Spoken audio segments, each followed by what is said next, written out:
This is Tuesdays with Ted. That's me. And I'm sharing with you everything that I know in hopes that you can elevate your life. Hey everyone. Good afternoon. It's Ted here, and it is Tuesday, 3 p.m. on the West Coast and 6 p.m. on the East Coast, which means it's time for Tuesdays with Ted. I feel like, what's his name? Mr. Rogers. But today we're talking about yoga and recovery. So Tuesdays with Ted is a little show I started here at the beginning of the year, and the idea continues to be that I share with you everything that I know that helps me live what I feel like is a pretty cool life. And that stems from nutrition stuff to exercise to fitness to recovery to time in nature, so all kinds of things. So today we're talking about recovery specifically and yoga. So I'll start, and by the way, this is always a dual discussion here. So if you have any questions about anything related to yoga, recovery, health, well-being, all that sort of stuff, please feel free to ask in the little chat box there, and I will do my best to get to it. So we got about a half an hour. I usually go about a half an hour, a little bit under that. And today I wanted to talk to you because I wanted to do a little show and tell with you and show you some tools that I use specifically for recovery. Now, most of you know I'm a yoga teacher. I've been teaching yoga for 15 years. I can't believe it. More than that, maybe, since 2000 is when I started teaching my first few classes, so 17 years coming up. And I've been an athlete for my whole life, basically, but an endurance athlete for the same amount of time, actually. And did my first marathon in 2000.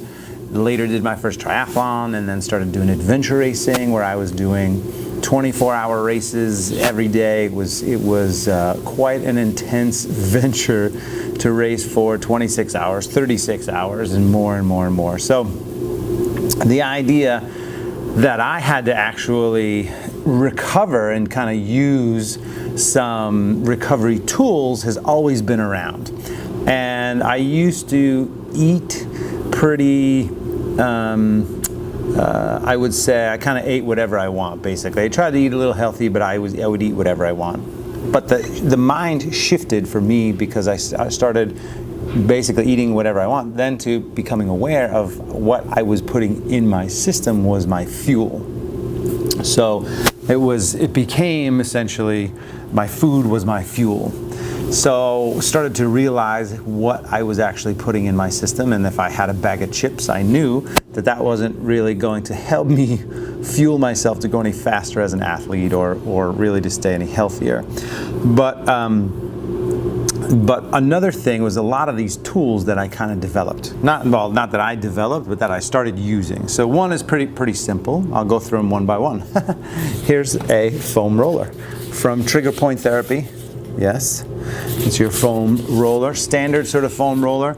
And that's something that I highly recommend you do on a fairly regular basis. Now, there are all kinds of different ways to use the foam rolling, but think about it as a massage. So ultimately, you want to do this, minimum 10 minutes a day if you could, 10 to 15 minutes a day. The more you do, the better you're going to do. So just as kind of a basic general synopsis of why you would want to foam roll, or all these different tools that I have here that I'm going to show you, essentially are recovery techniques. So this is kind of, I know it says yoga and recovery, but we're really going into more kind of specific recovery aspects, because a lot of you know me and my yoga teaching, and you can always find that online too. But specifically to get a little bit deeper, if you had an injury, for instance, and you needed to kind of break through some of the muscle, let's just say, here, you could totally put this down and kind of roll yourself, right? If you're leaning on it on the floor, it's going to help you break up some of the stiffness and tension. So what happens when you get injured, essentially, is the body, just like if you had a cut, let's just say you scraped yourself, and all the blood would essentially rush to that particular area in your body, create all the blood cells to create a scab. The scab basically comes over, and then depending on how deep the injury is and how long it is, it's either going to create scar tissue to rebuild itself. It's kind of a miraculous thing when you think about it. We completely regenerate ourselves on a regular basis. It's totally crazy. But anyway, that kind of thing happens inside as well. So foam rolling is essentially a massage to help kind of break up some of that stiffness and some of that tightness and some of that tension. Stretching is the same way. So here's something that I use on a regular basis. One of my fun tools. You put your foot here, heel goes here, and then your foot goes here, and then you basically push back and kind of stretch your foot. Now, if I had more space and if I had a little wireless mic with the phone, which I don't right now, I could show you and demonstrate this. But you can get this on Amazon. I think it's an ankle stretcher or an Achilles stretcher. I use it for my Achilles because it was something. I had an Achilles injury about 7 years ago, and recently actually just started having a little bit of inflammation again. And thankfully it's going away, which is good, but I tended to it. And that's one of the main things that I want to get across to you today is when you have an injury, when you're not feeling quote unquote 100%, or no quotes, when you're not feeling 100%, you actually, at least in my view, you should work on it, right? So I think so many people walk around with pain, and there's no reason to walk around with pain. There's no reason to suffer as much as we do. So the idea is to, Sarah says it's great for those battling plantar fasciitis as well. So that's actually absolutely correct. Sarah, have you used that for plantar fasciitis? You can definitely use it if that's your foot. You can kind of push down. It's going to help stretch the bottom of the foot. And there's another great stretch that's on my Facebook page that's just called foot stretches essentially, and it's just kind of sitting back on your heels with your toes tucked so your feet are perpendicular to the floor. Super, super intense stretch. But anyway, so the idea behind all this foam rolling and this stretching is to lengthen your muscles, to lengthen connective tissue, to help create better circulation. So think about it when you have a massage or someone simply like rubs your neck. If you're not a regular massage person, let's say Sarah says she haven't used it, but yeah, exactly. So that little particular thing is a great tool for sure. And another thing actually it brings up that you mentioned plantar fasciitis is it brings up the fact that we're all so connected. So another thing that I have here in my lovely garage is a picture of the body and the muscular system, and then in a bunch of different stretches too. It's important to understand what you're actually stretching. So when you go, let's say this tool for instance, when you stretch this and you push down, right? Not only are you stretching your Achilles, but you're also stretching the calf, and you're stretching the soleus muscles, you're stretching the peroneal. So all that anatomy is really important to understand because it just helps you when you're thinking about what you're doing and starting to target what you're doing. So my next tool would be this. This is something that gets a little bit, it's also from the same company, Trigger Point Therapy, right? tptherapy.com. I can put a link in there. But something like this is a cloth cover, and it's hard too. It's kind of hard on the inside. And so this thing here I use to just kind of roll forward and back with my foot. So I'm just going to use my arm as my foot. And as I roll back and forth here, I'm kind of really sinking in deep to get a specific point. And the fact that you can see it's curved in a certain, like this here, sometimes I'll go right on the curve, which just gives me a spot that goes much deeper and much more specific. For me, I use this a lot with my calf and my Achilles, and it's really great. You can use this for your foot too. If you're at your desk, and that's another good thing, Sarah, for plantar fasciitis. So if you have that, you want to be rolling your foot, and we'll get to my balls. We'll get to my balls momentarily. But if you could use a ball, tennis ball, lacrosse ball, which I have. But this particular bad boy you can definitely use right at your desk, which is a good tool. So the next one that I have is this one here, which is kind of, this is basically this, but souped up. So when I say souped up, this has 3 different speeds. This one is, oh my goodness. Oh, okay, no. Yeah, so we're having a little bit of an issue with this one, so we're replacing it. But company's been great so far. Hyper Ice is the name of this company. It has 3 speeds. Essentially, it is a vibrating foam roller.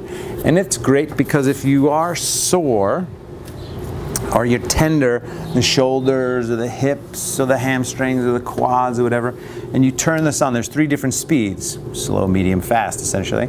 And if you turn it on, then you'll actually, it's a little bit easier to deal with in that way. So one of the things also that I wanted to get across in this little session here is to think about your body from the ground all the way up. Okay, obviously if you have something specific that you need to work on, like a shoulder injury or a lower back issue or a knee thing or something like that, there are certain areas that you're going to go directly to. But if you're just thinking overall wellness, overall recovery, and when I say recovery, we're talking specifically muscle recovery, here, you would want to start with the feet. Start with the feet and spend some time rolling on the feet. And there's all kinds of, we're going to get to, so I'm just going to give you the basics on the ball situation.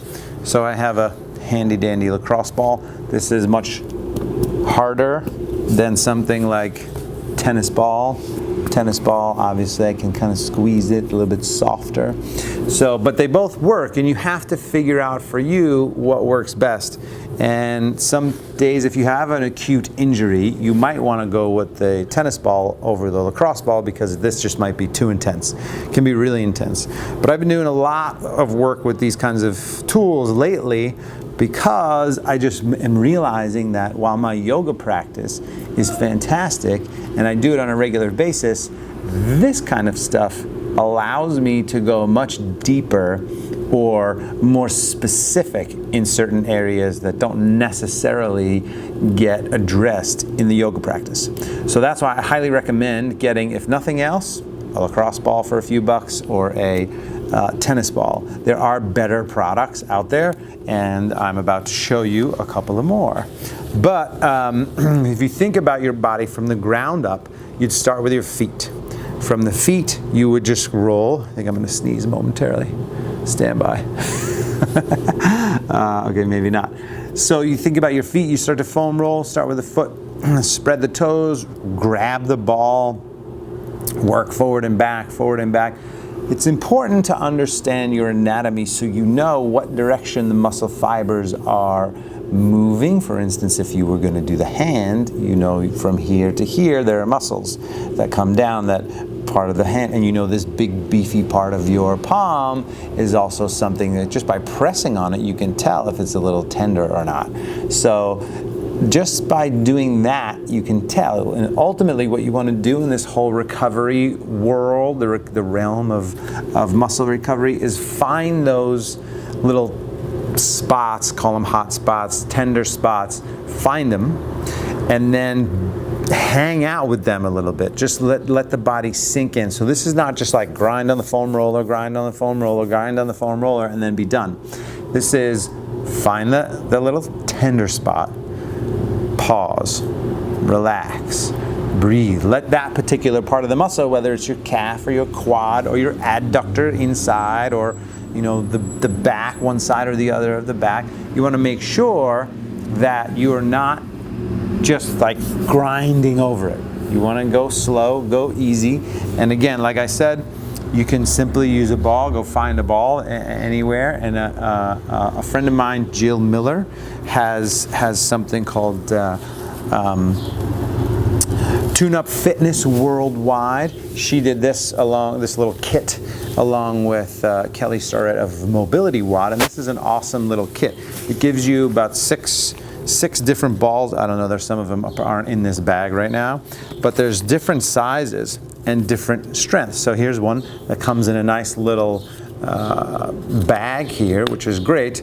And what you do essentially is put it right behind your back, and then you lie back and then slowly roll down the spine, roll down the spine, roll down the spine. And I think that's the medium size. Let me see if I can pull out the smaller size. Yeah. So this is the smaller size. And again, it just depends on you and your body. So if you are a little bit bigger, maybe you start with the bigger size. If you're a little smaller, maybe you start with a smaller size.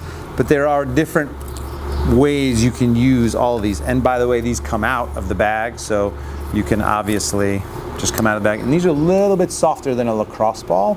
So I like these because these allow me to kind of push a little bit deeper without as much intensity. So it's really good to do. And I've been doing this, this is interesting. So I've been bringing my little bag of balls to yoga classes lately and been giving everybody 2 balls. And just as the simplest thing to do is take 2 balls, put it right on your back. So show you here. And not everybody has a bag like this. This is just a nice convenient bag that Jill and the Yoga Tune-Up family, Worldwide Tune-Up Fitness, do. They give you that bag. So you put it here, and then you just lie back and breathe and soften. And gravity is such a huge force. It's really all you need when you do this kind of work.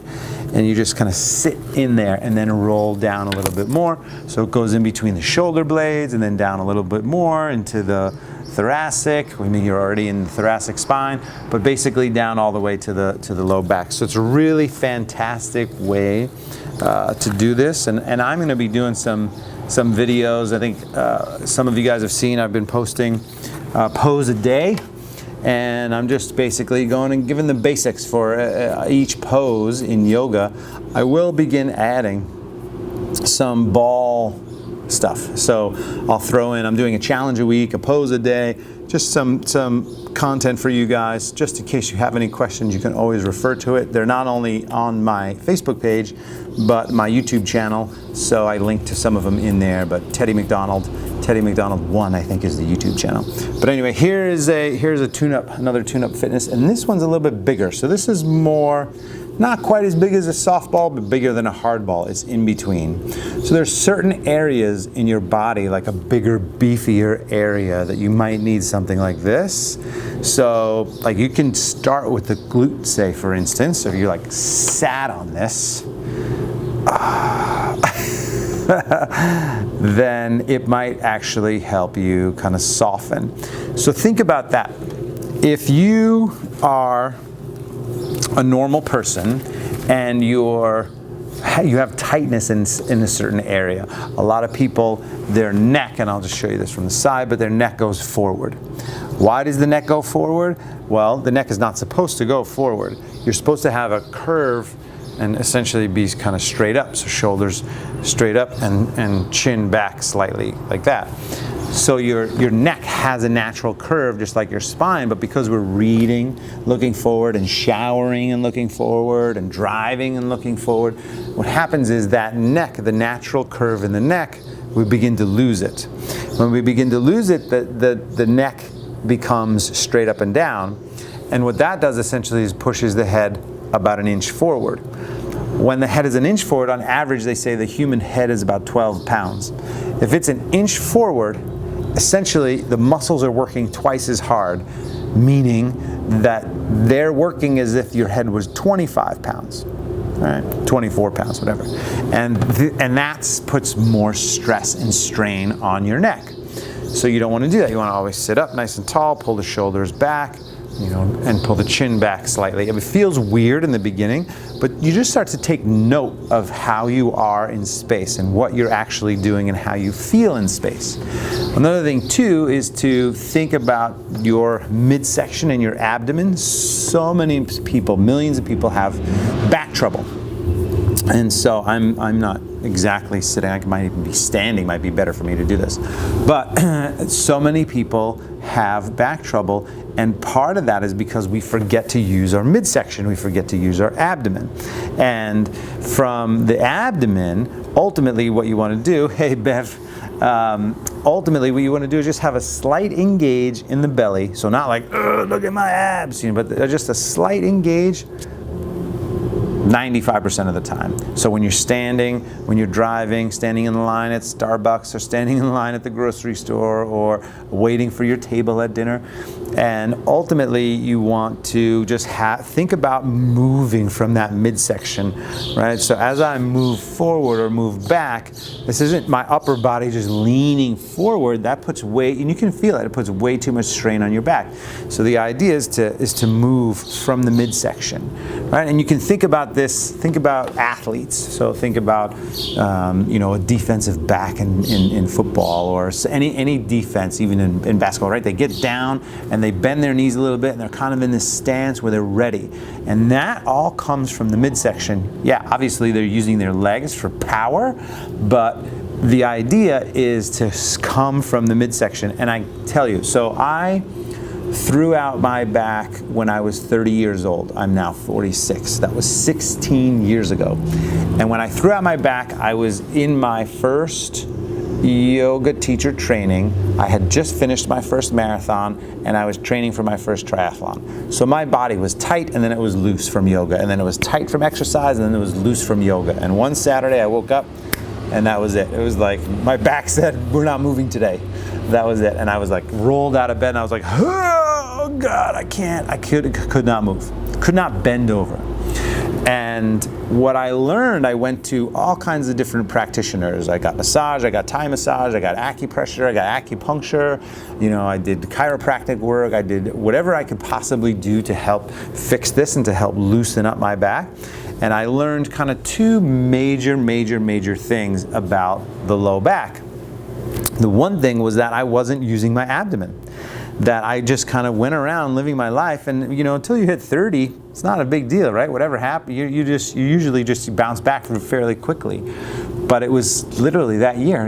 I wasn't even 30 years old, and then of course you got all these naysayers, and they're like, oh, this is when it starts. It starts at 30. 30, you'll see all these signs are coming. You're going to have this ache and this pain and that pain. And I'm like, F you guys, wait a second. Don't take your problems and put them on me. I just threw my back out. I've been working a little bit too hard. And so the first thing that I learned was engage your abdomen 20 to 30% all the time. Second thing I learned is about the gluteus minimus. So you have the gluteus maximus, that's your butt muscle. Underneath that big honking butt muscle, you have the gluteus medius, and underneath that muscle, you have what's called the gluteus minimus. That is a very small muscle that's right above what's called the greater trochanter. So I'm going to take a cross ball here. I'm going to stand up for a second. So you have your bone, right? So this is, you can all feel that bone on the side. You want to take the ball, find the bone, then basically roll up slightly right above the bone, and then you'd be lying on your side right now, and then you just kind of dig in. So it's not the best thing to do standing up, obviously, but if you laying down on your side, support yourself, find your bone, and then let the ball. And by the way, I would start with something softer, either a yoga tune-up ball or a tennis ball, something softer. Don't start with a lacrosse ball because it's really intense.